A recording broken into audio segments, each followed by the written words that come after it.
जय श्री राधे। जय श्री कृष्णा। राधे कृपा चैनल में आपके अपने राधे कृपा चैनल में आप सभी भक्तों का स्वागत एवं अभिनंदन। तो दोस्तों, आज की इस वीडियो में हम जानेंगे चंद्रमा ग्रह के विषय में। चंद्र ग्रह के विषय में तो चंद्रमा सबसे महत्वपूर्ण प्लेनेट अर्थात ग्रह है।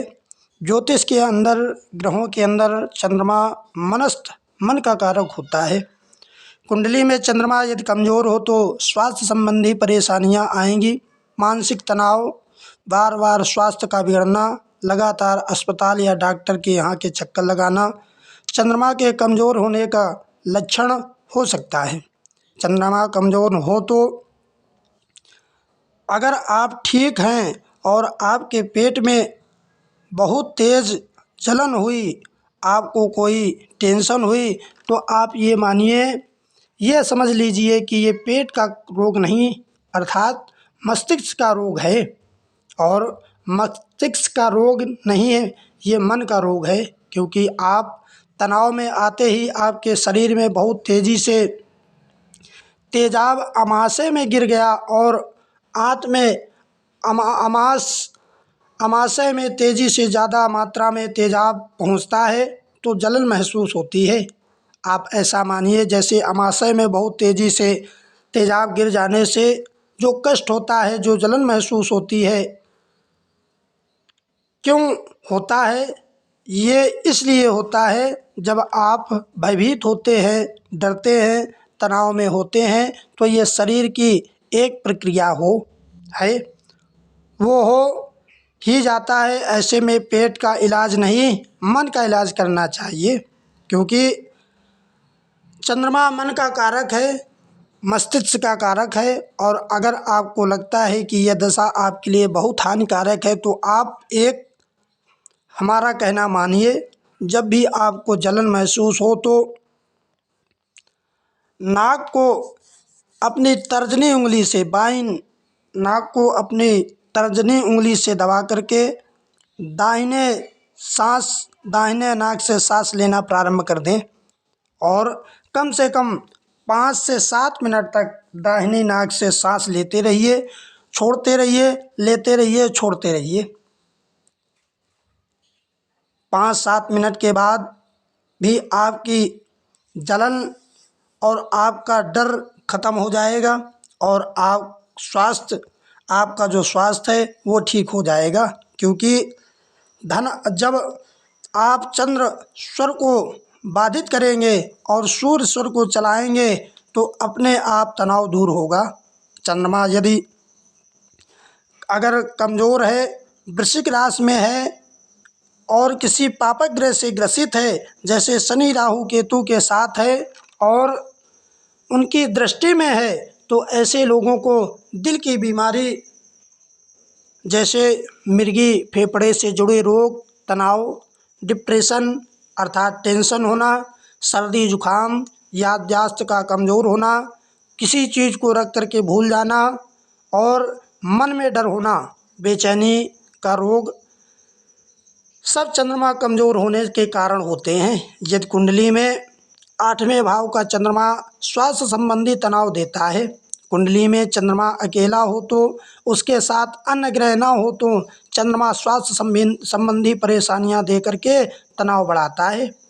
चंद्रमा के आगे पीछे कोई ग्रह ना हो तो और चंद्रमा 4, 7वें और 10वें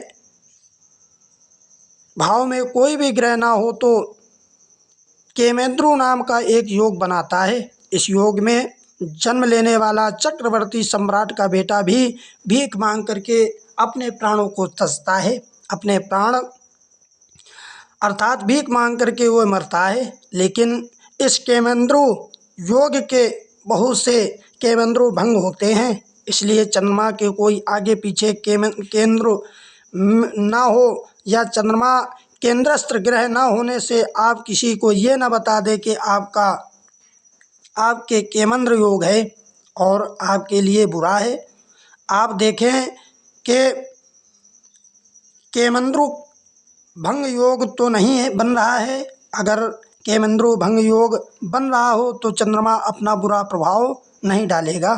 चंद्रमा के कारण आपको स्वास्थ्य संबंधी समस्याएं आ रही हैं और इसके कारण आप तनाव में भी जी रहे हैं, तो हर रोज़ 15 मिनट तक आपको चंद्रमा का ध्यान करना है और इससे पितृदोष भी कम होता है और शरीर में पित्त भी नियंत्रित होता है। हर रोज़ अपने घर की छत पर चटाई डाल करके रात में लेटें और चंद्रमा को देखें। हर रोज़ 15-20 मिनट तक ध्यान करें। प्रतिरक्षा प्रणाली में सुधार आएगा।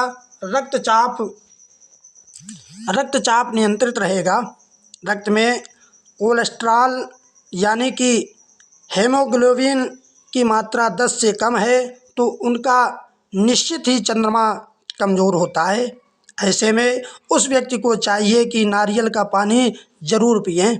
नारियल के पानी से चंद्रमा का प्रभाव मजबूत होता है और चंद्रमा को मजबूत करने के लिए ऐसे जातकों को ऐसे व्यक्तियों को चाहिए कि वो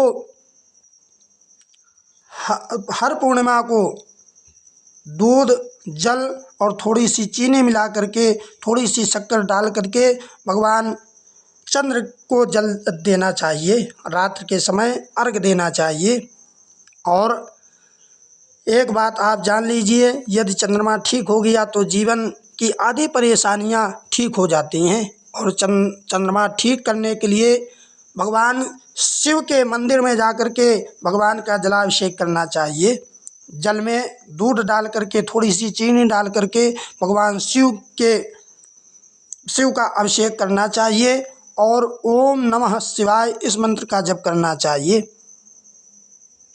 सोमवार का व्रत रखना चाहिए। हर रोज़ अपनी माँ को प्रणाम करना चाहिए, उनकी सेवा करनी चाहिए। हर रोज़ अपने मन को शांत कर, मन को एकाग्र करके भगवान भूत भावन भोलेनाथ का ध्यान करना चाहिए।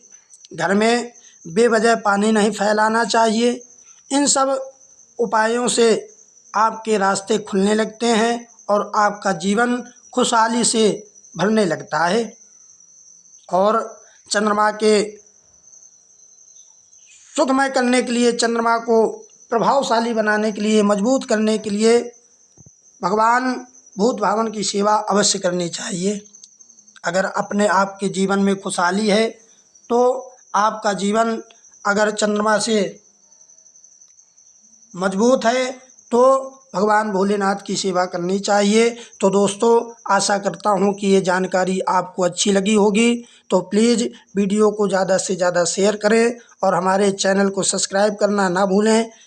मिलते हैं अगली वीडियो में अगली जानकारी के साथ। जय श्री राधे, जय श्री कृष्णा, जय श्री श्याम।